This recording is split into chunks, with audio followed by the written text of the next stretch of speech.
Hi, Assalamu alaikum. I am Dr. Nizamuddin Qasmi.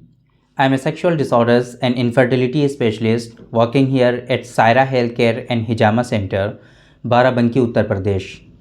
आज की इस वीडियो में हम बात करेंगे मेल से रिलेटेड एक प्रॉब्लम के बारे में, जिसको हम लोग स्पर्मेटोरिया के नाम से जानते हैं। स्पर्मेटोरिया या फिर इसी तरीके से एक और इसी से सिमिलर मिलती जुलती प्रॉब्लम है जिसको हम लोग प्रोस्टेटोरिया के नाम से जानते हैं, जिसको हम लोग यूनानी सिस्टम ऑफ मेडिसिन में जिरयान मनी कहते हैं या फिर आम ज़बान में या आयुर्वेद में उसको हम लोग धात रोग के नाम से जानते हैं। तो ये धात क्या होता है, क्यों होता है, इसी तरीके से जो स्पर्मेटोरिया और प्रोस्टेटोरिया दो टर्म हैं, इनके दरमियान दोनों में क्या डिफरेंस है, किन लोगों में ये ज़्यादा होता है, इसके होने की वजह से आपको क्या क्या परेशानियां होती हैं, या फिर आगे चल कर के अगर ये लॉन्ग टर्म के लिए हो जाए तो आपके अंदर क्या क्या प्रॉब्लम्स डेवलप हो सकती हैं।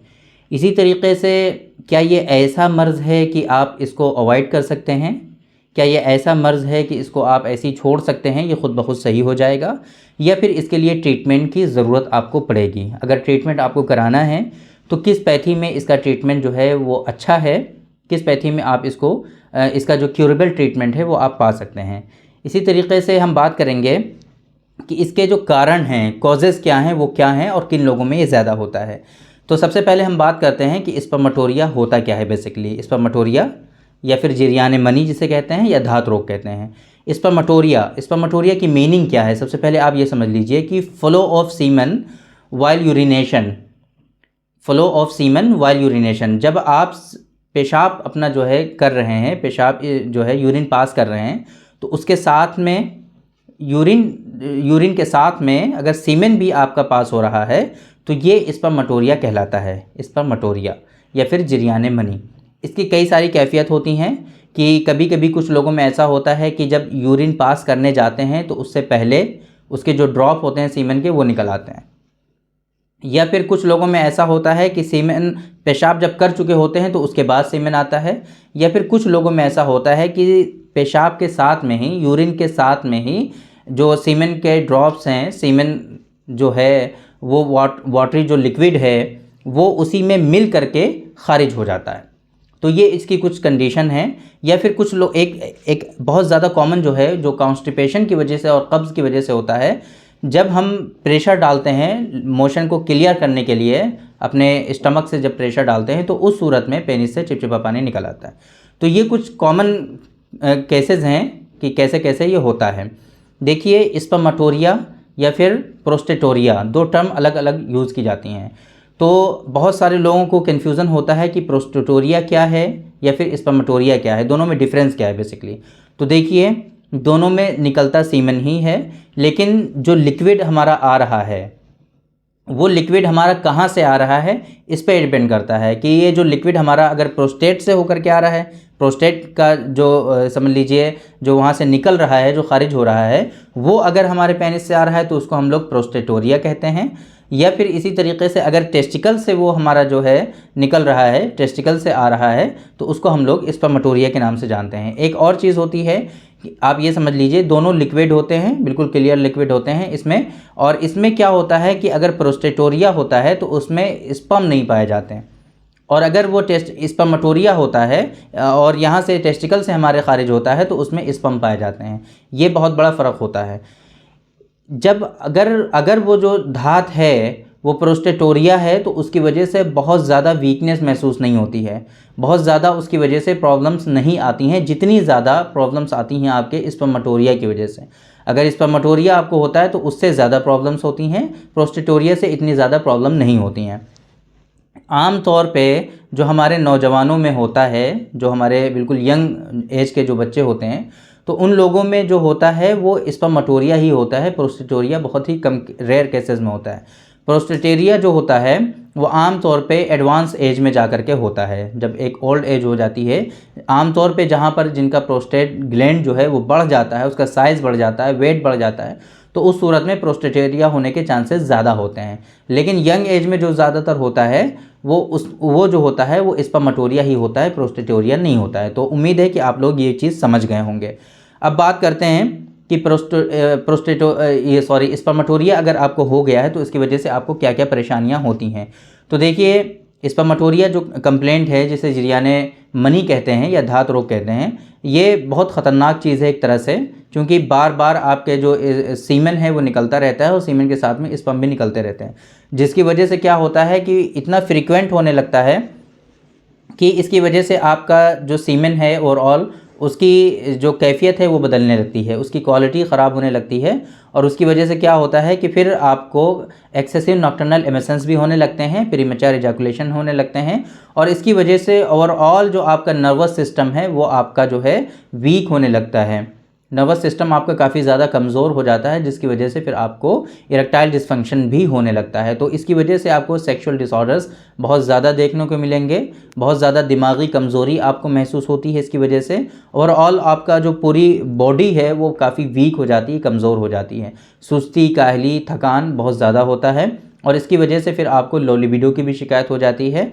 और आम तौर पे जिन लोगों में स्पर्मेटोरिया बहुत ज़्यादा होता है उन लोगों में क्या है, पेनाइल श्रिंकेज बहुत ज़्यादा कॉमन है।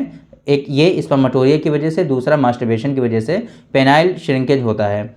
और इसकी वजह से फिर क्या होता है कि आपकी जो ओवरऑल बॉडी ग्रोथ है वो रुक जाती है, बिल्कुल घट जाती है, और आप कुछ भी अच्छा से अच्छा खाते हैं, जितना अच्छा खाने की कोशिश करते हैं उतना ही ज़्यादा आपके साथ क्या होता है कि वो बॉडी में लगता नहीं है, और वीकनेस आपको उतनी ही ज़्यादा लगने लगती है। तो ये इसकी मेन प्रॉब्लम है कि इसकी वजह से आपको क्या परेशानी होती है।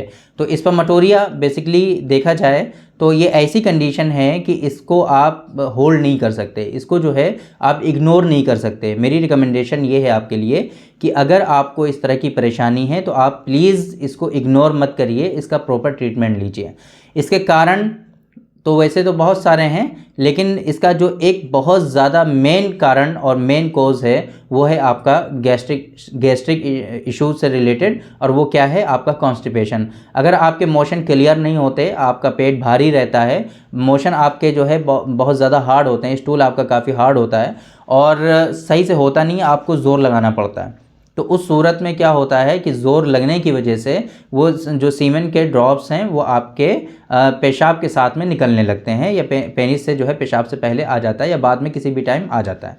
तो ये बहुत ज़्यादा कॉमन है कि कॉन्स्टिपेशन की वजह से ये कंप्लेंट आती है लोगों में। इसके अलावा और भी कई सारे, जैसे कि मैंने आपको बताया था प्रोस्टेटोरिया है, तो प्रोस्टेट ग्लैंड जो है अगर वो आपकी इनलार्ज हो जाएगी, बढ़ जाएगी, उसका वेट बढ़ जाएगा, तो उस सूरत में भी क्या होगा कि प्रोस्टेट से जो है वो निकलने लगेगा, प्रोस्टेट से जो है वो आने लगेगा, आपका जो डिस्चार्ज है वो प्रोस्टेट से होने लगेगा।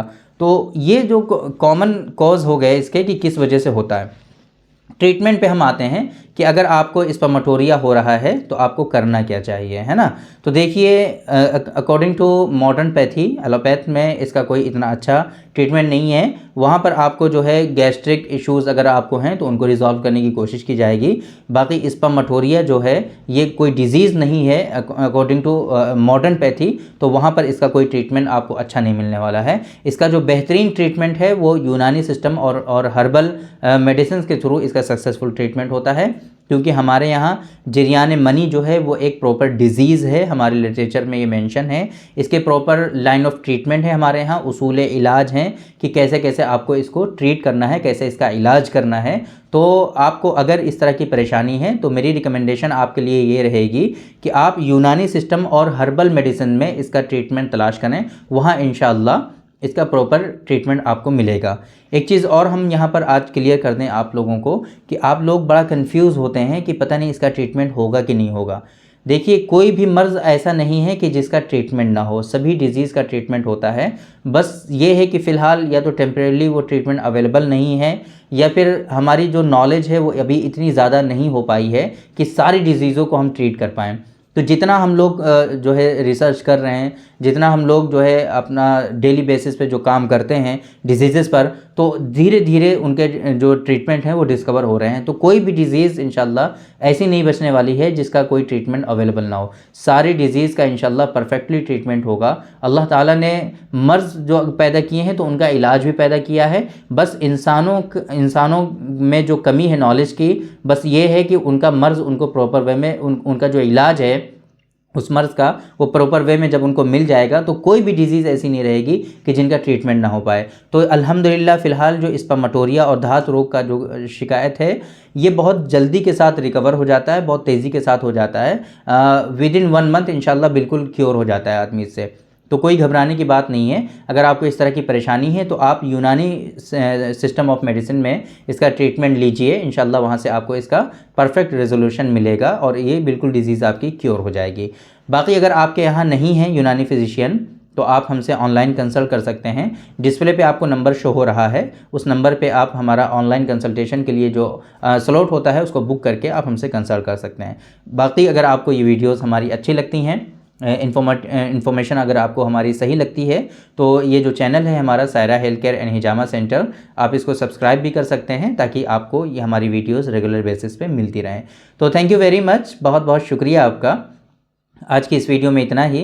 इंशाल्लाह कल फिर मुलाकात होगी आपसे एक दूसरी वीडियो में, हम डिस्कस करेंगे आपसे एक दूसरे टॉपिक पर।